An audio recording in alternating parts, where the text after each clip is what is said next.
The secrets of Kung Fu were patience, courage, discipline, confidence, and compassion. But no, forget about that. We have Kung Fu wizards now. Hello, humans, and welcome. I'm Rock99, and today I'm back for you with my Kung Fu Panda franchise review part 5. Why there had to be a part 5? Seriously. But in any case, let's start already. The new entry of the Kung Fu Panda franchise is the movie Kung Fu Panda 4, released in cinemas on March 21st of this year. To be honest, there isn't much to say about it. It's exactly as you might expect. There's really nothing new. There's nothing new about Po, there's nothing new about the Kung Fu Panda universe. It's just the same stuff with a single new character and a new not so threatening villain. And that's ironic, since the message they try to pass with this movie is accept change. And trust me if I say that if you watched the official trailer, you've watched the entire movie. Really. Every single key point of the story is literally shown in the trailer.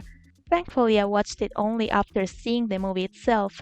Otherwise, I wouldn't be so calm about it. This is a problem I've seen in different trailers lately. Trailers just spoil everything without leaving any room for surprise, and that's the main reason why I usually avoid them at all costs. Do they have so little faith in their work? So they edit trailers like, this is what you're going to watch, so don't come after me later if you feel like you wasted your money. But leaving that topic aside, Kung Fu Panda 4 has a story that follows the same development of Kung Fu Panda 2 and 3. There is a situation outside the Valley of Peace. Po and company go see what is going on, then they face the villain and fail, and then they face it again and they succeed. The only difference is that company here is the new character Zhen, who apparently will be the next Dragon Warrior and Po's successor, because Shifu decided that Po now has to take the next step in his journey and become the spiritual guide of the Valley of Peace as Uguay's successor. Anyway, this narrative structure is very basic for stories, and you can build very good ones by following it. But somehow, Kung Fu Panda 4 still managed to mess things up.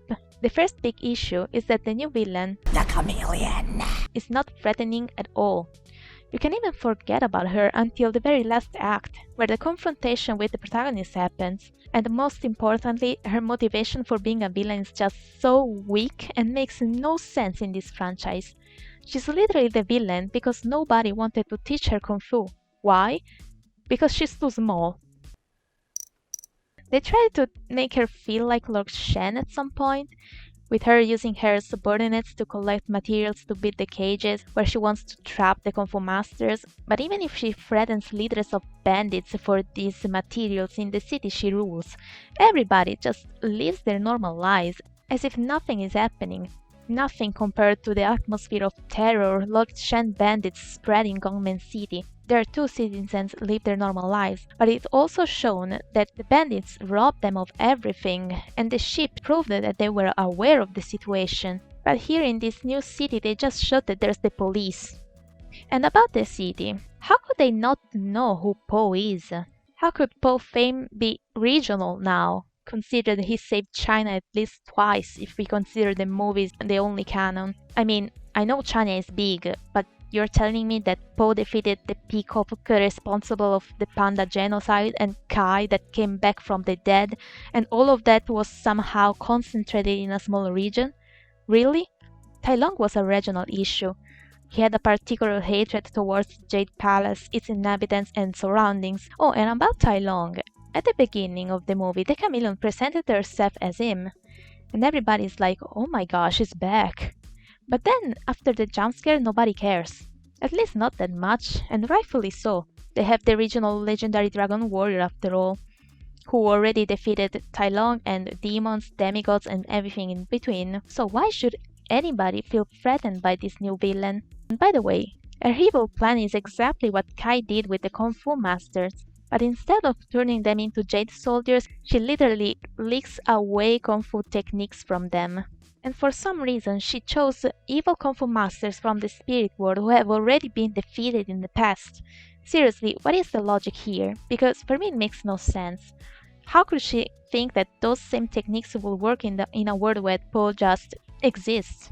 I think they actually thought about this, because in the end it was Zheng who defeated the chameleon. But still, knowing that there is someone like Po around, why would the chameleon even try to do anything? Even Po basically says she was no match for him anyway. So why am I still here following Po? Why are we still here? Just to suffer? This villain not only is not threatening or scary at all, but it is also a bad mix of the movie's previous villain and nothing more. In the end, she just confirmed my theory that in this franchise Kung Fu is not a discipline that trains the body and the mind anymore, but a bunch of spells that anybody can learn in any possible way. She's literally a sorceress that magically leaks away Kung Fu spells from the masters. We have Kung Fu wizards now. The other big issue in the movie is its pace. From the beginning to the very end, it's like a race of things happening. It feels like they couldn't wait to reach the end. And everything happens so quickly, no time was left to look into the characters' motivations, relationships, and goals. The main protagonists here are Po and Zhen. And although they try to establish a Tigress-Po-like relationship, you don't feel the growing friendship or the master-student dynamic between them. And let me say, it was just so obvious. So obvious that Zhen was going to betray Po just for her to officially change side at the end. It was so predictable. And even if it is a common trope, when you plan something like this in your story, what matters is that you build the character in a way the public feels, even for just a second, that their betrayal is real. Zhen, however, is not ambiguous enough for the public to think that there is the possibility of a bad ending. If they tried to build a more grey character for the new movie, they failed at doing that. They failed so bad. The fact that a character indulges in criminal acts like stealing food to survive doesn't make them great characters. Nick from Zootopia is a great character. Zhen is more like Robin Hood. She's just too good for you to really doubt about her. The last big problem that was in the third movie as well is that there is no real growth for Po, even if he's still treated as the protagonist, and even if they actually found a step that should lead him further in his journey. Shifu says at the beginning that as the successor of Master Oogway, he has to learn how to be the ballet's spiritual guide, but if we consider the lore of the movies, the only true canon, for all we know he has just started to seriously teach Kung Fu, and now he's supposed to spread wisdom and enlighten minds? Already? And what is worse is that they turned this whole concept of being the spiritual guide into the ability of coming up with the mysterious metaphors and quotes like Oogway did. And then at the end of the movie, he hasn't changed a bit, he hasn't learned a bit, he just managed to say something that sounds wise. One quote out of 3 or 4 he said through the entire movie, and one of these probably even caused more harm than good. But in any case, what disturbed me most is that nothing and no one changes in a movie where they stressed more than once the importance of accepting change. The only one who actually changed is Tai Long. I think they wanted to do some sort of the redemption for him, because once he's brought back from the spirit world, he actually tries to go back instead of going after the Dragon Warrior again, but it just reappeared as a new and better version of himself. He mocks Po as soon as he saw him. But at the end he sees him fight and he cheers and shows respect for him. But how could someone who had snapped so bad to destroy an entire village and who waited patiently in prison for 20 longer years for his revenge be suddenly so cool with how things turned out? What happened to him to calm down like this? Did he meet the 4 Constellation Masters and join the vacation? Oh, and by the way, yes, Tai Long is a huge clickbait for nostalgic fans. The movie really shows and tells nothing more than what you see him doing in the trailer. That's what honestly disappointed me most about the movie. I totally fell for the Tai Long trap.